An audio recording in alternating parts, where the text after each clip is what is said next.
இன்னைக்கு என்னோட மெனுவில் இருக்கிறது ஒரு ஹெல்தி பிரேக்ஃபாஸ்ட்டுங்க. திணை மாதிரி ஒரு அருமையான மில்லட்ஸ்லாம் இன்றைக்கி நம்ம சாப்பாட்டில் சேர்த்துக்கிறதே இல்லை. நம்ம கிச்சன்லேருந்து மறைஞ்சு போச்சுன்னு கூட சொல்லலாம்.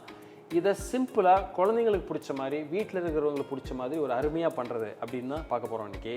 ஏன்னா இதில் பார்த்தீங்கன்னா ரொம்ப நியூட்ரிஷியனான ஒரு பொருள் அப்படின்னு சொல்லலாம். ஏன்னா இதில் வந்து கால்சியம், புரோட்டீன், ஃபைபர் எது இல்லைன்னு சொல்லுங்கள், எல்லாமே இருக்குது. அவ்வளோ ஒரு ஹெல்த்தியான ஒரு விஷயத்தை நம்ம அடிக்கடி எடுக்கலைனாலும் எப்போயாவது வாரத்துக்கு ஒரு வாட்டி யூஸ் பண்ணுறப்போ ரொம்ப நல்லாயிருக்கும். வாங்க இன்றைக்கி ஒரு சிம்பிளான, ஈஸியான, குயிக்கான திணை பொங்கல் எப்படி பண்ணுறதுன்னு பார்ப்போம். I'm Sundar, welcome to ரெசிபிcheckr.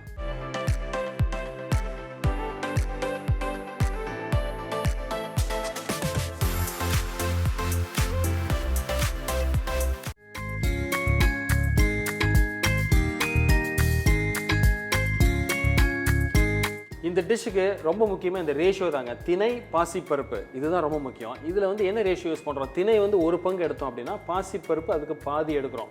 So அதுக்கு தேவையான தண்ணி அப்படின்னு பார்ப்போம். இன்றைக்கி என்ன பண்ணியிருக்கேன்னா, அந்த திணையும் பாசிப்பருப்பும் நல்ல 2 வாட்டி கழுகி இதை ரெடி பண்ணி வச்சுருக்கேன். இதை என்ன பண்ணுறேன், ஒரு ப்ரெஷர் குக்கரில் ஃபஸ்ட்டு நான் என்ன பண்ணுறேன் அப்படின்னா, இதை சேர்த்துட்டு இதுக்கு தண்ணி எவ்வளோ ஊற்றுறதுன்னு பார்ப்போம். நம்ம அதான் ரொம்ப முக்கியம். இதில்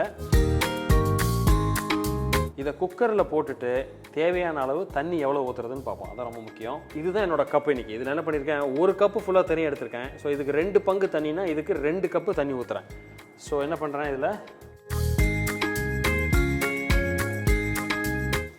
1 திணை வந்து எப்பொழுதும் ரொம்ப தண்ணி எடுத்துக்காது, பட் ஆனால் வேகிறதுக்கு கொஞ்சம் டைம் ஆகும். ஸோ 2 கப்பு திணைக்குள்ளே தண்ணி ஊற்றிட்டேன்.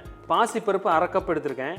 அதுக்கு 1:1 அப்படின்னா இன்னொரு 1/2 கப்பு தண்ணி கொஞ்சம் சேர்த்துக்கலாம் தண்ணி. ஏன்னா கிட்டத்தட்ட ஒரு 6 விசில் நம்ம விட போகிறோம். ஸோ இவ்வளோ தான் இதுக்கு தேவை. ஸோ குக்கர் மூடிட்டு இப்போ வெயிட் போட்டு ஒரு 6 விசில் வரைக்கும் விட்டுறோம். ஏன்னா நம்ம முன்னாடி சொன்ன மாதிரி திணை வேகிறதுக்கு கொஞ்சம் டைம் ஆகும். இது வெந்து முடிச்சதுக்கப்புறம் அது எப்படி இருக்குன்னு பார்ப்போம். இப்போ 6 சவுண்டு விசில் நமக்கு வந்துருச்சு. ஸோ இதை இப்போ நம்ம கொஞ்சம் நேரம் ஆனோடனே, செட்டில் ஆனோடனே இதை ஓப்பன் பண்ணிட்டோம்னா அது வெந்திருக்கும். அது எப்படி வந்திருக்குன்னு நம்ம பார்த்துருவோம்.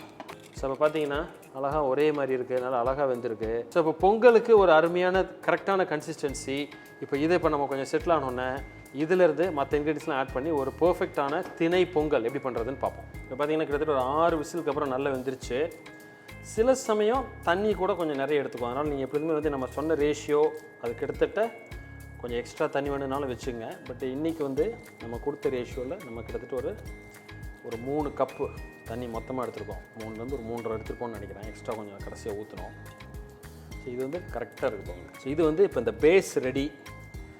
இதை இனிமேல் ஒரு பர்ஃபெக்டான ஒரு பொங்கல், திணை பொங்கலாக மாற்றுறது தான் மேஜிக். அது எப்படி பண்ணுறதுன்னு பார்ப்போம். இப்போ ஒரு பேன் எடுத்துக்குவோம். நமக்கு தேவை நெய். அதான் ரொம்ப டேஸ்டியாக இருக்கும். நான் என்ன பண்ணுறேன்னா, ஒரு 5லேருந்து 6 டேபிள் ஸ்பூன் அளவுக்கு நெய் எடுத்துக்கிறேன். ஸோ இப்போ இந்த நெய் லைட்டாக நமக்கு சூடாகி வரப்போ 1 ஸ்பூன் ஜீரகம், ஒரு 1.5 ஸ்பூன் மிளகு போட்டுக்கலாம். ஒரு 1.5 ஸ்பூன் அளவுக்கு பச்சை மிளகா, ஒரு 1.5 ஸ்பூன் அளவுக்கு இஞ்சி, பொடியாக வெட்டி வச்ச இஞ்சி, அதே மாதிரி ஒரு 10-12 கருவேப்பிலை.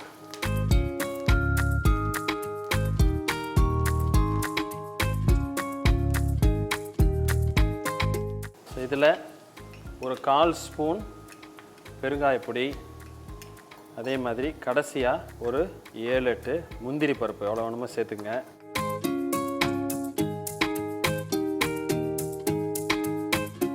ஸோ இறக்குற நேரத்தில் மொத்தமாக நம்ம பொங்கலுக்கு தேவையான அளவு உப்பு இதில் கொஞ்சம் கடைசியாக சேர்த்துங்க. அப்போது ஒன்றா மிக்ஸ் ஆகிறதுக்கு ஈஸியாக இருக்கும். ஸோ அடுப்பு ஆஃப் பண்ணிடலாம். ஆல்மோஸ்ட் ரெடி ஆயிடுச்சு. ஏற்கனவே வேக வச்சுருக்கிற திணை பாசிப்பருப்பு மிக்ஸில் ஆட் பண்ணிடலாம்.